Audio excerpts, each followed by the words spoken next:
One of the best things that real estate agents can do to get both buyers and sellers and also network connections is literally just networking. So today we're covering some of the tips and kind of tricks about how to get the best and most out of your networking events. So let's talk about that.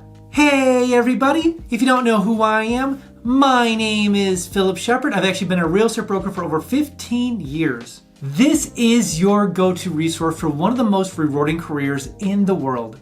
Real estate, helping individuals and families, possibly just like yours, secure their next home as well as possible investment. So if you find yourself here and you are here to actually assist more people with their home sales and in turn make a great life for yourself, you have found the perfect corner of the internet. So without further ado, let's jump right into the content. All right, and one of the best things you can do in networking events as a real estate agent, and this is literally just stand out. Stand out. And one of the books I recommend oftentimes is called Purple Cow by Seth Godin. If you don't know who Seth Godin is, probably the granddaddy of both email marketing and also marketing in general. So I would recommend reading a lot of his stuff. But Purple Cow, read the book. But when it comes to networking events, stand out. Now, what I mean by that, and this could be a variety of different things. You could stand out by clothing. You can stand out by the way you present yourself. You could stand out by the way you talk. You could stand out by the way you don't say anything. There are so many ways of standing out in kind of a crowd that when you go to the networking events, and oftentimes when you go to these, there's probably people in your same profession. There are people that are probably most likely looking for your business, and you need to start actually, because they're probably kind of in that industry related, you need to be able to stand out in a crowd, whether it's business cards or whatever the case is. I'll let you do some research, but just stand out. That's one of my biggest recommendations because hilariously enough, if you just go to a bank, let's say for instance, all banks are almost all the same. There's nothing special about them. They all do the same. They hold your money and they all call themselves relationship bankers and they all do nothing. So what's the point of labeling them the different words when they all do the same exact thing?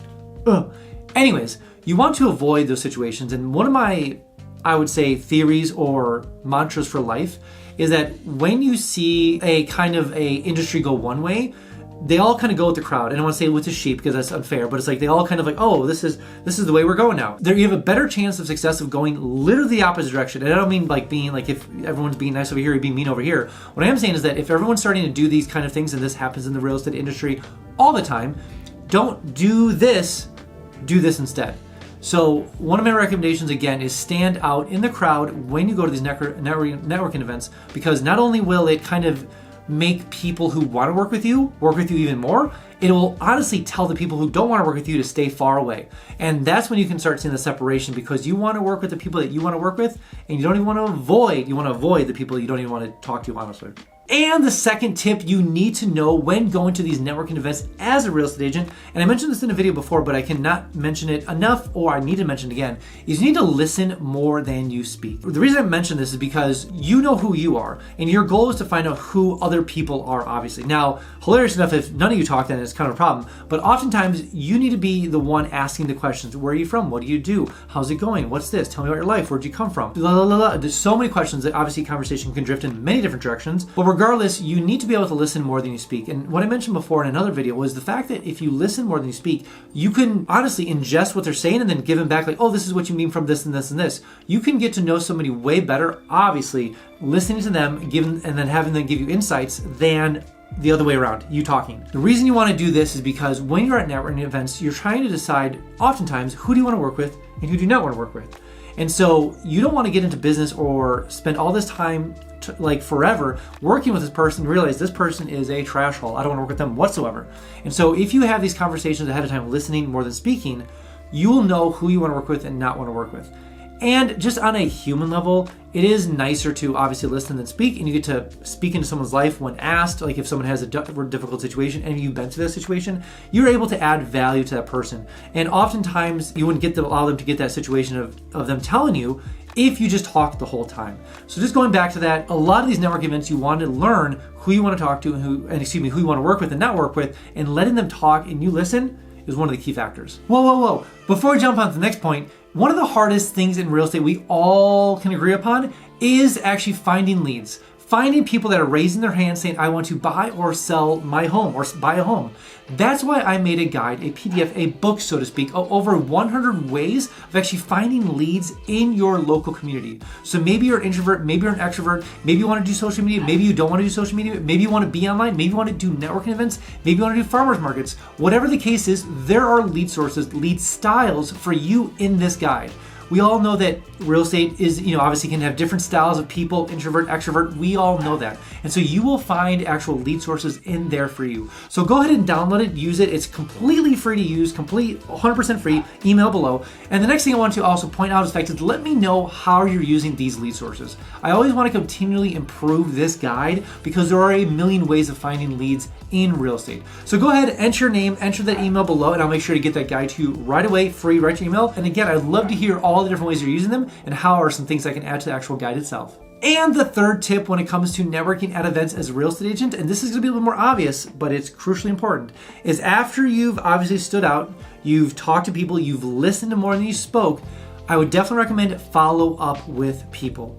Huge thing. Now, whether you're looking for buyers or sellers or potentially just network connections, I always recommend following up with people, and you will know the people you connect with because you're listening. And one of the core things I always recommend is when you're following up with people, the people that you really kind of want to work with, is take them out to lunch, take them out for coffee, sit them down individually, and just actually talk to them and get to know them. Most business is done on an individual level, honestly, just because you just become friends, you become people, and you become partners in industry. Now, obviously, you're probably not always hanging out on the weekends, but it is that business relationship where it's like, hey, you help me with a lot of different things. Like, for instance, an insurance agent. It's like, hey, we can't get insurance. Can you find me a policy because the roof is bad? And so now we're trying to scramble last minute because the seller isn't going to put a new roof on, or obviously you're listing it and the buyers can't find insurance. So you call your insurance person and they get you, oh no, we have a policy for that, yada, yada, yada. There's business connections that make a huge difference when it comes to getting deals done. But when it comes to actually following up with people, it is crucially important to sit down, have coffee, shake hands, have some lunch, and actually engage in conversation individually. And that is why it's so important to follow up with people. Now, maybe you don't necessarily want to go out to lunch for every single person there, I get that. But just through text message, follow up with a conversation. Hey, how's this doing? How's this doing? Makes a big difference in people's lives. And so if you're looking for kind of referrals, or if they actually give out, or like, hey, you should call my friend because that makes a big difference. If you just follow up with people and actually act and actually believe and actually care about people's lives, you will do very well. And the fourth and final tip I have when it comes to networking in events as a real estate agent is this is crucially important. Do not be sales driven. There's nothing worse than actually meeting someone, talking to them, and realize the whole conversation you've had, this time wasted, was eventually for them to lead you to a point where they can ask you for a sale. Terrible things. So I would highly recommend that you just walk in there with the motto, this isn't about me, it's about other people. And you want to get to know them, get to know their business. What are they doing? Maybe they're buyers, maybe they're sellers, maybe they have connections to buyers or sellers. Maybe they're just there to get to know people. Maybe they're new to the area. Maybe they need connections to events. Maybe they want to start a new sport, get a new activity, new hobby. Whatever the case is, just go in with the attitude, not salesy, and just go with the attitude of just being a person in business looking to make friends and add value to the actual your local area. That will get you way farther than just being so sales driven. Sales driven people, like when it comes to that kind of sales driven, will only get them so far, because we all know those people that the moment you see them in the thing, you're like, oh, I don't want to talk to them, because you know why. And so you see them work in the room, doing their stuff, and they do have success, I do admit. But when it comes to actually like genuine relationships with people, it is hard to have those with them. So again, don't enter the networking events as a salesperson. Enter it as a real estate agent looking to add value to the area, add to the local area, and you'll do very well with yourself.